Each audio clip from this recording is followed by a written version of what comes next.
We can run off down in this direction, and we can see what exactly is going to go on in this Hano Grand Resort here. I hope that this... Yeah, no. I hope that that one, NPC who was, like, sniffing the ground is not there anymore. Yeah, she's gone. Okay. Hano Grand Resort. We're gonna run into probably a lot of rich tourists here, as that one there would imply. I see a sticker. What are you doing? The famous star Chuster.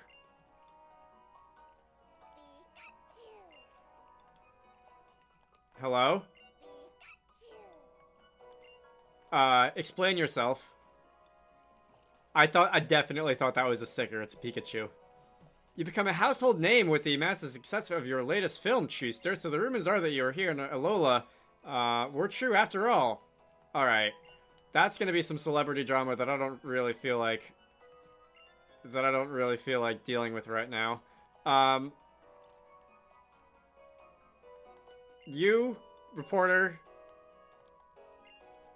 can I fight you so that you I accidentally hit the B button. Alright, yeah, so can we fight you? Are we gonna get you to go away? How about you knock it off? Yeah. Wait, we are gonna fight? That's funny. I wasn't serious. I didn't think we were actually gonna fight, but since the game has presented me an opportunity...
Freedom of the press. On that subject, he also has the freedom to tell you to shove off. Alright.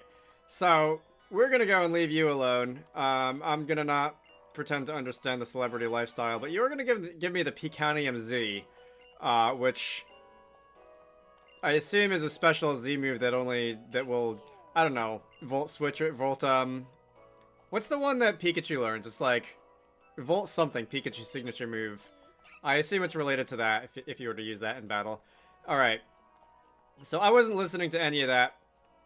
I was just in it for the battle and for the jokes. But if I come down this way, Hano Beach. Alright, this is an actual sticker, not just like a Pikachu, which is the same color as a sticker, and approximately the same size, too. Now that I think about it, what are you doing? What? Pyukumuku. What?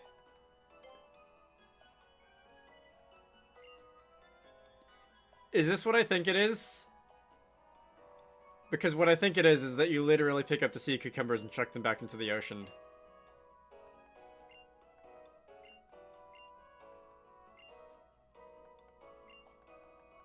Yeah, alright. Alright, there's 6 left. Okay, so that's one of those sandcastle things. That is not a Pyukumuku. We're gonna dance with a haunted sandcastle. The haunted sandcastle seems pleased with itself. Let's see. If I talk to you... I thought you were gonna fight me for a minute with the way that you turned dramatically, but... no shade on the screen, so, guess I probably shouldn't have worried. Alright, there are these sand shadows things. Oh, do I have to fight them? Can I catch one? I don't think I've got a... Oh, that's not a Pyukumuku. Sandygast. Alright, well, I'll try to catch one of those instead, then. Alright, Sandygast has been caught. Very nice. We will not add you to my party. We will not nickname you. We will not pass go. We will not collect $200. You know the deal by now. Right, anyway, the important part is that is not... Oh, I saw it. I'm just gonna run away from this one. Oh no! That's a Staryu. That's not a Sandygast. Alright, well, maybe we'll try and cast this one too. Right, so I did see the Pikamuku over here. There's a shining thing. Star piece. Alright, that's where Staryu was. I guess that makes sense.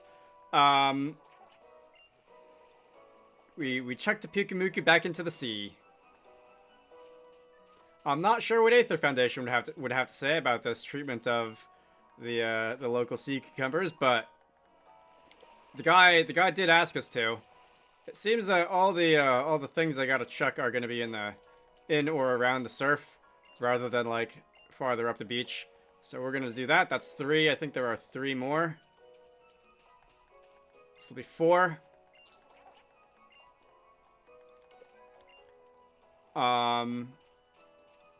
Beach keeps going. 5. Unless I miscounted, there's going to be one somewhere that I haven't seen so far. Although I will go and just oh, here's number 6. Fun.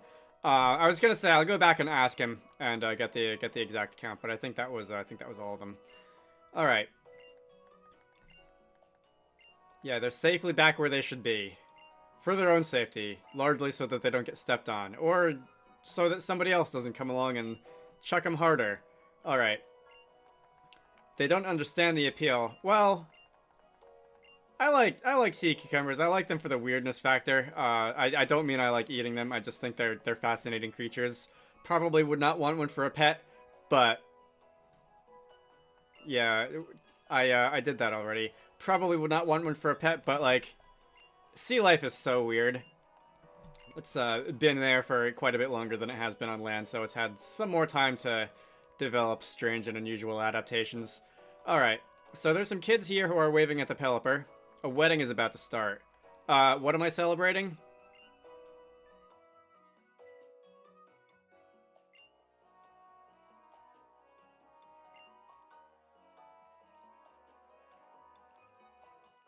Is this the same Pikachu we saw earlier? Also, do note that someone did mention this, but the female Pikachu have a notch on their tail.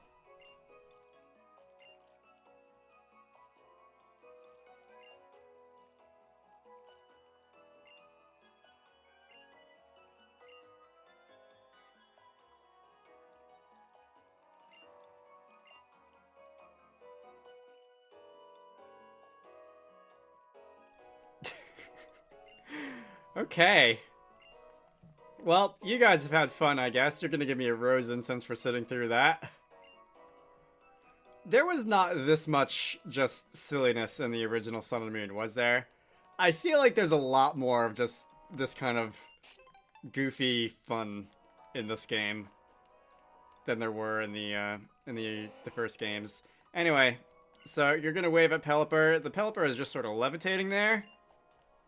I did look this up once, and there are apparently a couple of birds that can genuinely hover in the air.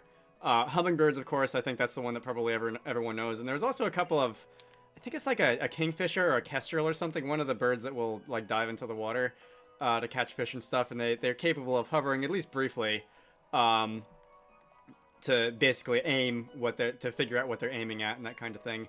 Anyway, so there's going to be Aether in here. There's probably also going to be... Actually, no. The rival would be back doing his trial, wouldn't he? Boy, this is fancy. Alright, this, the convention center where MagFest happens is pretty fancy. That is easily the most fancy hotel I have ever been in. But this is, puts that to shame. Alright, got a nice little waterfall cascading down over the front desk over there. Yeah, what is her name? Faba. That's right. For some reason, I wanted to go like Fava, like Fava Bean, and I guess I was only off by one letter. All right. I told you before that I would show you someplace astounding, right? Well, that wondrous place is Aether Paradise. Let me tell you about the Aether Paradise. Just as the name suggests, Aether Paradise is a veritable paradise for Pokemon that floats far out to sea, surrounding Alola. It is an artificial island made entirely by human technology for the protection of Pokemon. Of course, I'm an adult who keeps his promises, so I will provide you... all I've told you here is the absolute truth with a tour of the Aether Paradise. Alright. If I say no, can I explore just a little bit more? Okay, so I think I can explore just a little bit more before I go and do that. So we are going to the Aether Paradise. You're gonna check for the one that's got the most level gain since joining my team. I guess that would probably be one of the trait evolutions from level 1, right? That would be Strewn, I guess. Yeah, level 1 to level 28. If I come back and show you something that grew like 50 levels, will you give me something? Sometimes there are NPCs in Pokemon games who will do that. Anyway. So, trying to, what? Caldeo or Metalloetta. Okay, so... I guess I could edit my save and put one of them in my save, and we could do that. See what that event is going to be about. Sometimes when I'm doing a Pokemon Let's Play, I feel like doing that. Editing my save to see special events, and sometimes I just can't be bothered. Undecided what I'm gonna do this time around. Anyway, so I'm trying to remember exactly what, how the Aether Foundation, what they were doing in the first game. I said a couple of times that they seem friendlier in this game. I don't know. What are you doing? I think you're annoying this guy, honestly, is kind of what I was getting the feeling there. We're gonna fight. But yeah, I feel like the Aether Foundation is friendlier. I feel like the weird what are you doing factor has been taken over by those two, like, space robot people. But I could be completely misremembering. It seems that we are going to be going to the floating island after this. I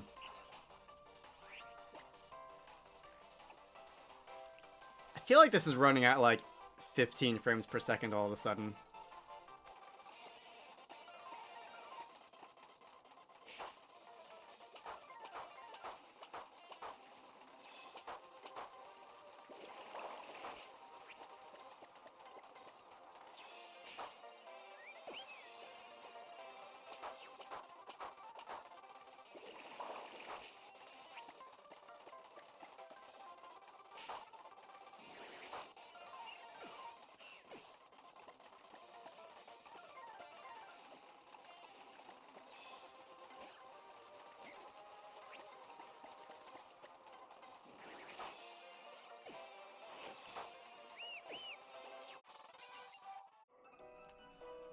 I'm guessing that the, like the models for individual Pokemon and also for the, in-battle trainers are, like, more complex than most of the ones on the overworld.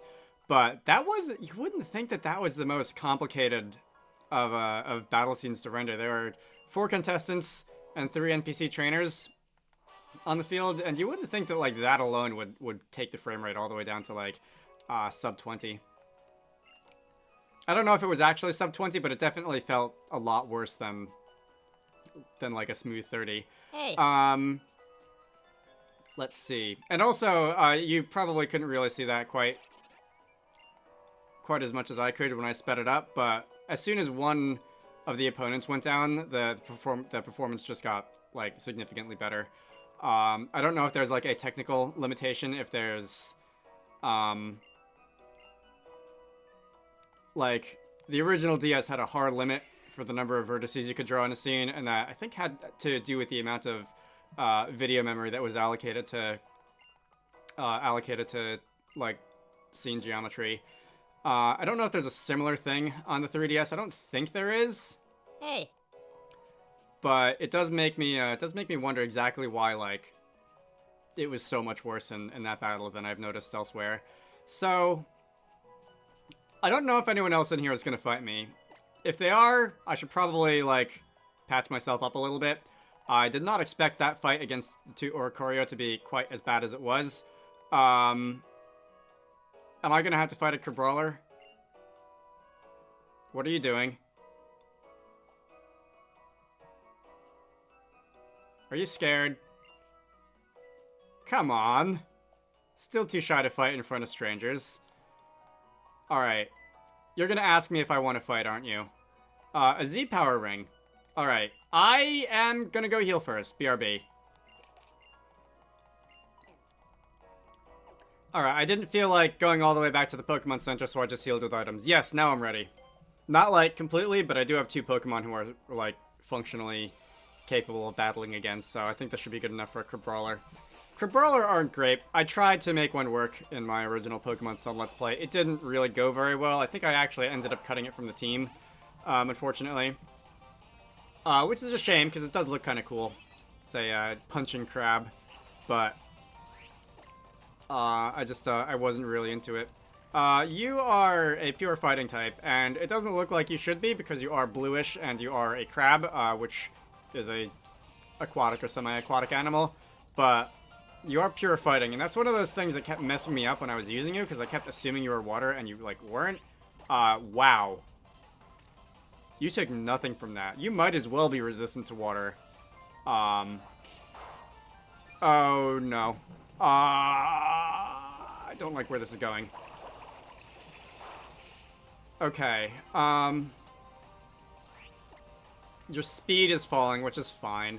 I'm gonna use Bubble Beam. I think I can take one more power-up punch, and if I can get a critical hit. Thank you. Alright, Dizzy Punch.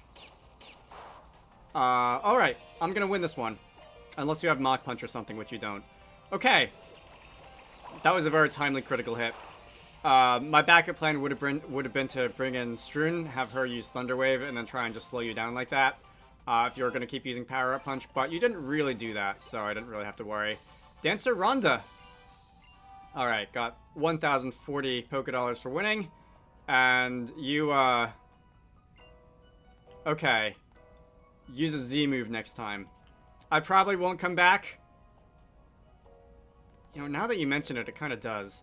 I probably won't come back, but if I do find myself in the area, I will try to remember to do that. Alright, what are you two doing? Okay, you are actually not going to fight me. Miss Kahili, a golf pro. Yeah, she's kind of the one Elite Four member in this game who just kind of was out of nowhere. I don't think she was really got any screen time for anything earlier in the game, but she was one of the Elite Four, at least in original Sun and Moon. Or would I have just known more about her if I'd come in here and talked to people? That's also a possibility. Alright. Whatever type of Pokemon that your Pokemon are weak to, you should have other Pokemon on your team that are effective against those types. So, about that, you can probably guess what I'm doing with my team at this point. And you can probably guess what type I'm gonna have trouble with. I don't really have a solution to that, and I'm just hoping that, like, I'm able to get through battles fast enough that I don't have to worry about it. I have no idea how that's gonna go. Oh, wait, I saw more NPCs who I didn't talk to. Alright, no. Well, wait. Mr. Fava Bean, please, no. We're gonna,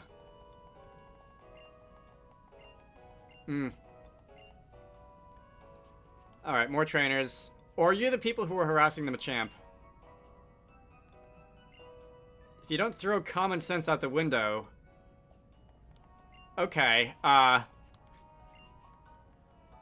that's usually not advice that you would give to a kid. But... whatever works for you, I guess. Alright, hotel detective for this establishment. There hasn't been a single incident that I haven't been able to solve. Alright. There hasn't been a single incident reported either. So you're 0 for 0. So your record on this one is not a number. What are these? Are these maps? Or are they just like modern art? I think they might be modern art. Alright. Faba, now we can go and talk to you. And now we can actually make our way over.